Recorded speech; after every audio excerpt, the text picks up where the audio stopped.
Today I want to look at the concept of thoughts in Scripture.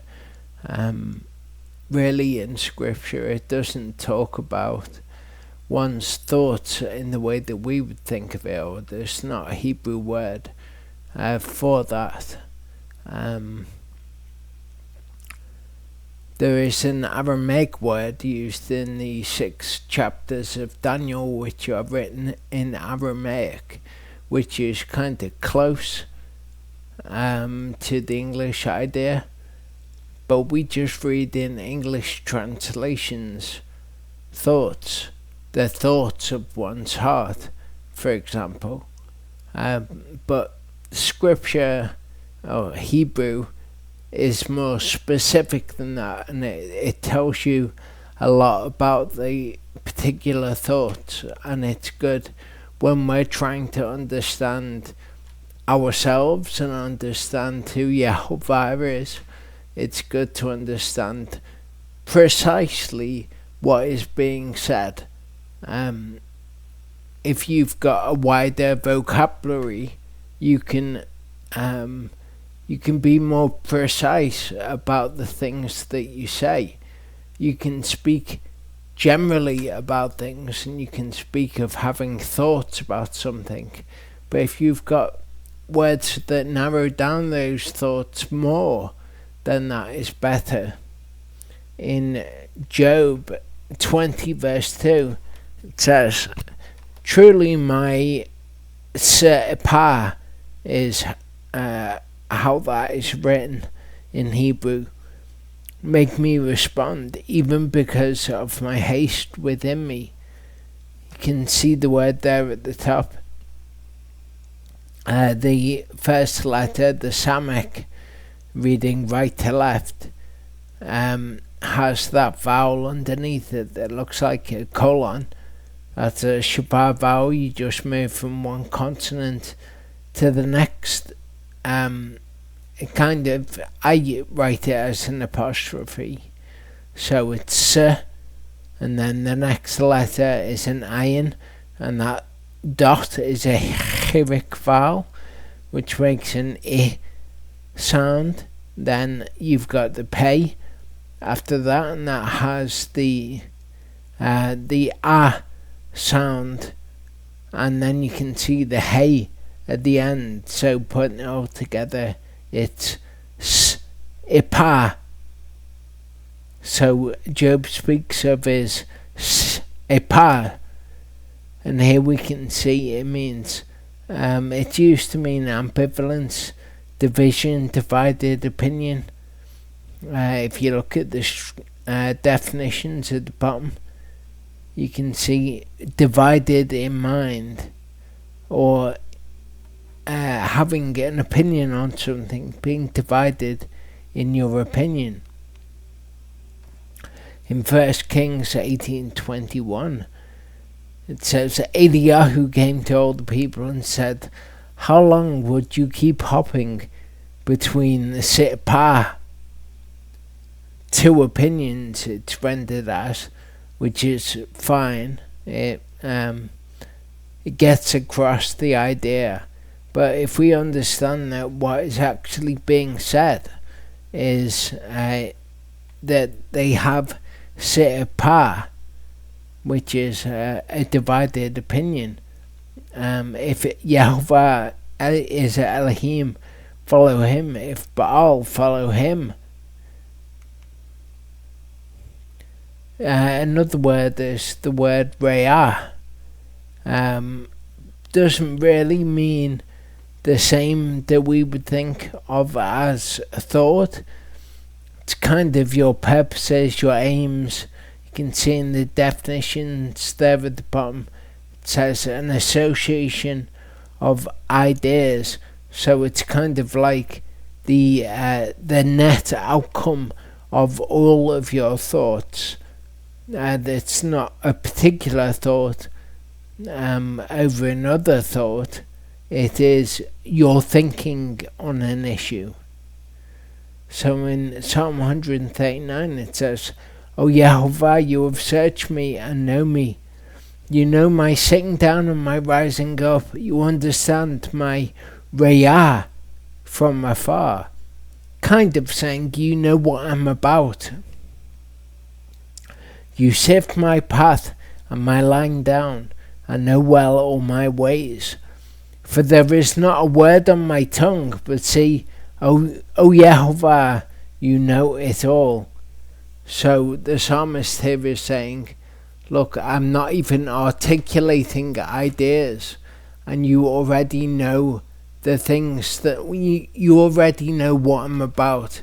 You already know the sum total of all my thoughts, what they correspond to, or rather what they amount to, what all of my thinking is. You know my inner being, in other words.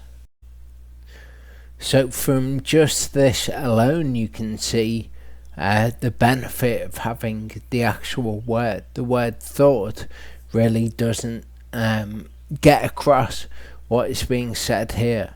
Similarly, in verse 17, it speaks of Yehovah's Re'ah, what Yehovah is about, rather than us understanding what he is thinking. We can see from his word what he is about. How precious are your Re'ah to me, O El. How great has been the sum of them. So that is what the Re'ah is. It's kind of like the sum of all of your thoughts. The word Machesh Abba, we see commonly translated as thought, but it's talking about your plans, your purposes, the things that you have intended towards something. Yehovah knows the machashava of man, that they are but a breath. So Yehovah knows the devices, knows the kind of schemes of man, and he knows that they are but a breath, that they are transitory, and that's how he deals with people. Isaiah 55:9 tells us that not only do we have machashava, but so does Yehovah. My ways are higher than your ways, and my machashava than your machashava. So the things that I plan, my plans, my purposes, they are greater than the plans and purposes of man. In Genesis 6, we see about the machashava of man. Every inclination of the machashava of his heart was only evil continually. The thoughts of his heart? Not really. Kind of. You could put that under the umbrella of thoughts. But if we understand that it's the things that man purposes to do were only evil continually, that is better. In Job 21, Job says to Yahweh, look, I know your machashava, so I know the plans, the devices that you have.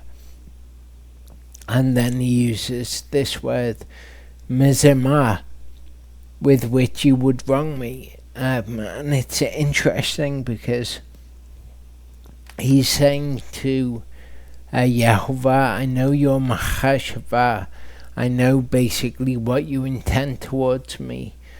And this word that we will look at, with which you would wrong me, it's the same word, machashava, that is used in Jeremiah 29, when Yehovah says, I know the thoughts that I have towards you, plans for good and not for evil.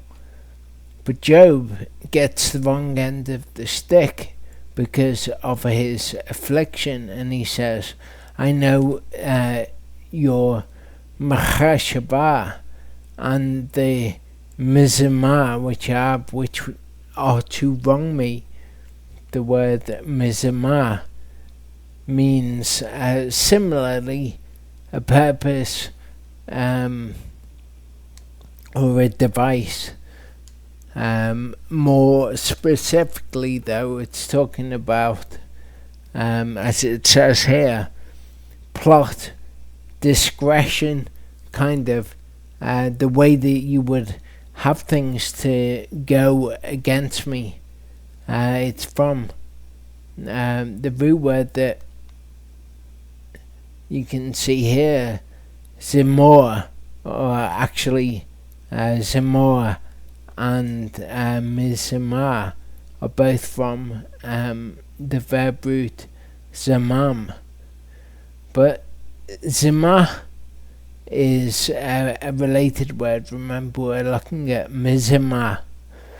Here we see plan, device, wickedness, an evil plan, mischievous purpose. So what Job would be saying to Yehovah is, I know your Machashava, that which you are about, the evil purposes which you have towards me to wrong me. That's how Job feels.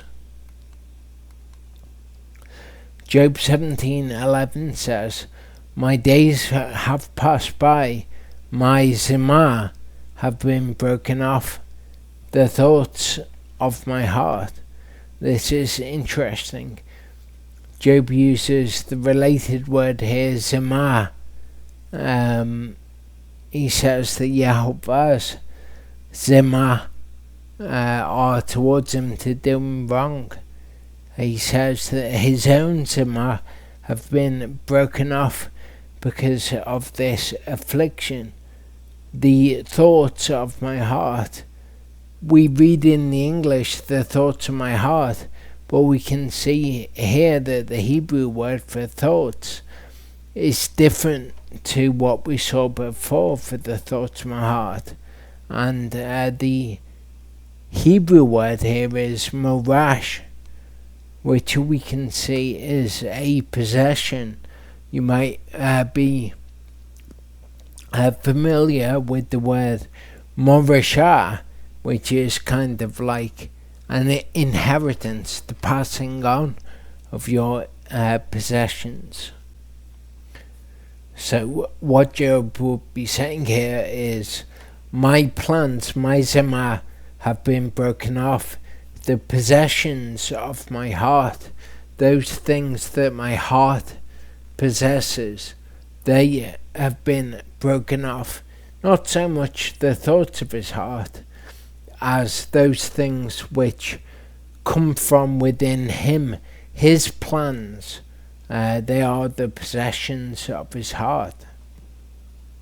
Proverbs 12 verse 2 says, the good obtain favor from Yehovah, but the man of Mizamah he declares wrong. So the man who has wicked plans he declares wrong. You could translate that as the man of wicked thoughts, but it would be missing what is being said. It's saying that the man who has plans in his heart, devices to do evil, he declares wrong. Hebrews 4 verse 12, which of course we only have the Greek of, although I'm sure being a letter to the Hebrews, it would have been written in Hebrew.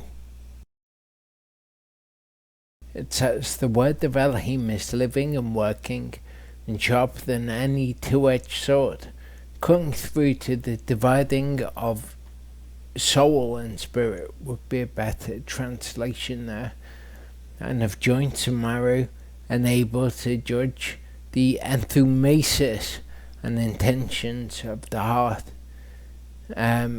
entumesis is a word that we don't see used in the Septuagint, so we don't know what Hebrew word it would correlate to.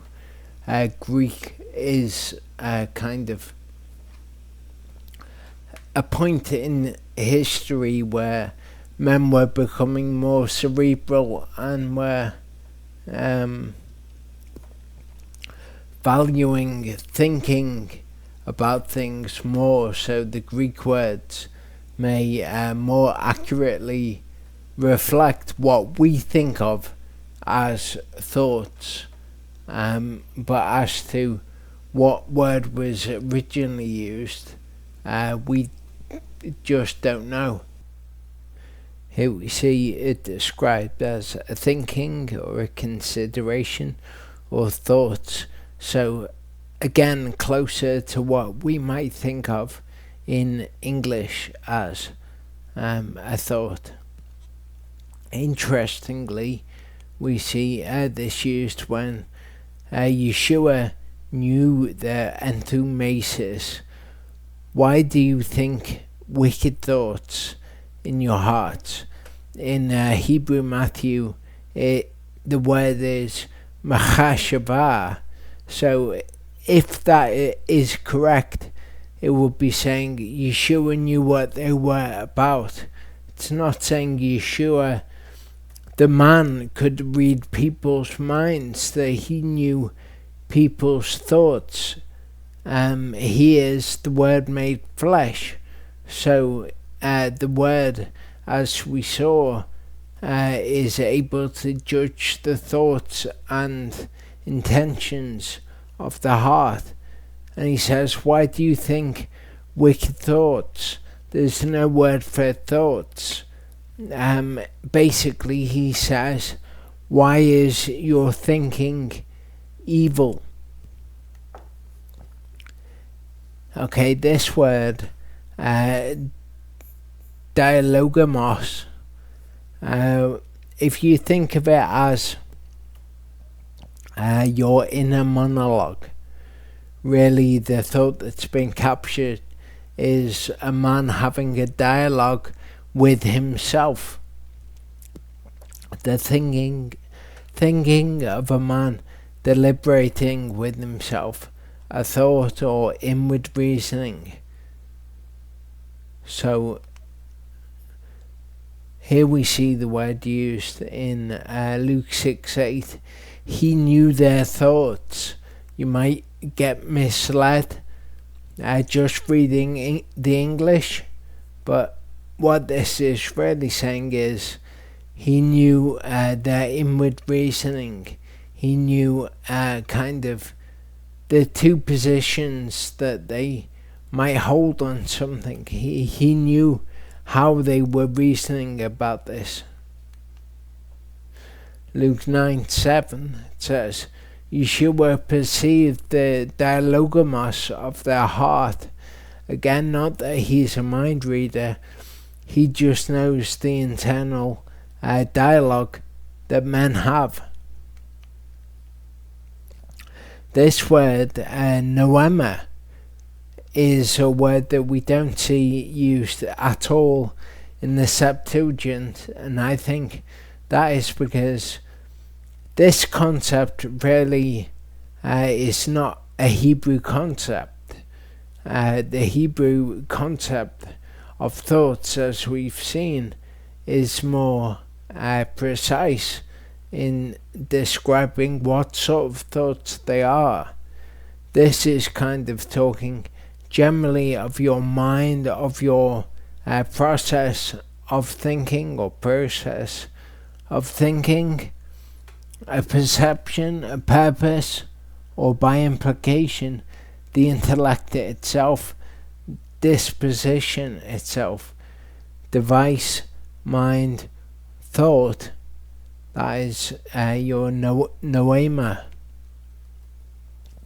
2 Corinthians 10:5 says that we are to take captive every thought to make it obedient to the Messiah. Not really every thought, is we are to take captive the mind itself, the thinking itself, to make it obedient to the Messiah, which is the Word. Basically, what it's saying is that you should be conformed to the Word, not only in your actions, but also in your thoughts, in your thinking, in the way you perceive the world. Philippians 4:7 says, "The peace of Elohim which surpasses all understanding shall guard your hearts and noema." So that is, again, your thinking as a whole, your mind, your intellect as a whole. That is what will be guarded by your heart, by Yahovah, your hearts, which in Hebrew thought encompass their noema. It's just that this is written in Greek, so the two concepts to the Greek speaker and someone who perceived the world through Greek thought would think of the noema being different from their heart, whereas in Hebrew one concept is encapsulated by the other. In Deuteronomy 31:21, Yahovah says, "I know their thoughts which they are forming today, even before I bring them to the land of which I swore to give them." So this is before Torah portion Ha'azinu, where we read the song, which is to be a witness against Israel and an answer to them in the curses that Yehovah brings upon them, because he says, "I know their yaseh, which they are forming today." The word yaseh is an interesting word. Really, it's talking basically like it's talking of a framing of something. So it's not really the thoughts that Yahovah knew. Really, it's I know how they have put together what I have told them. I know how they have framed what I've told them, and what their way of operating is going to be based upon this. Even before they go into the land, I know that they are going to do evil with what I have given them. I know that their framework is going to be bad, which is certainly what we see in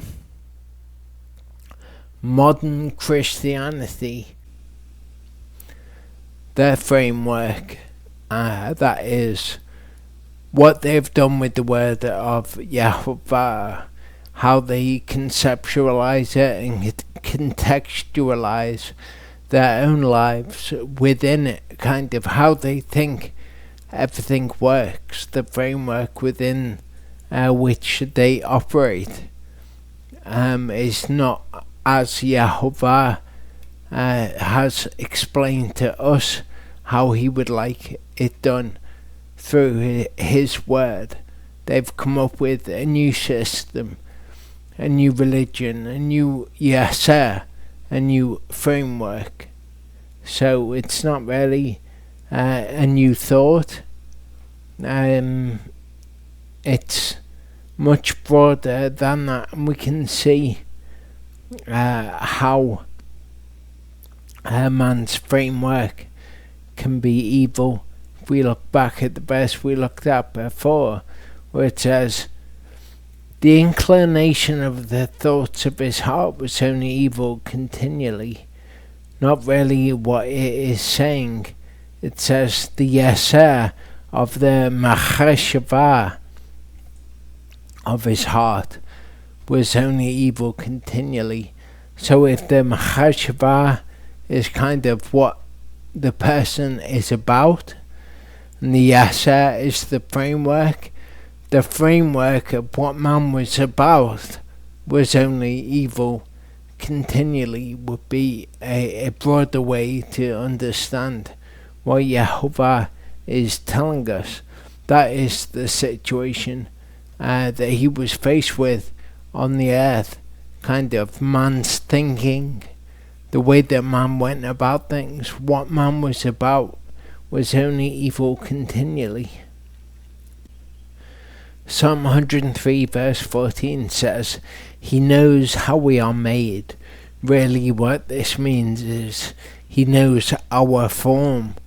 He is the one who formed us, who breathed the breath of life into dust and created man. He remembers that we are dust.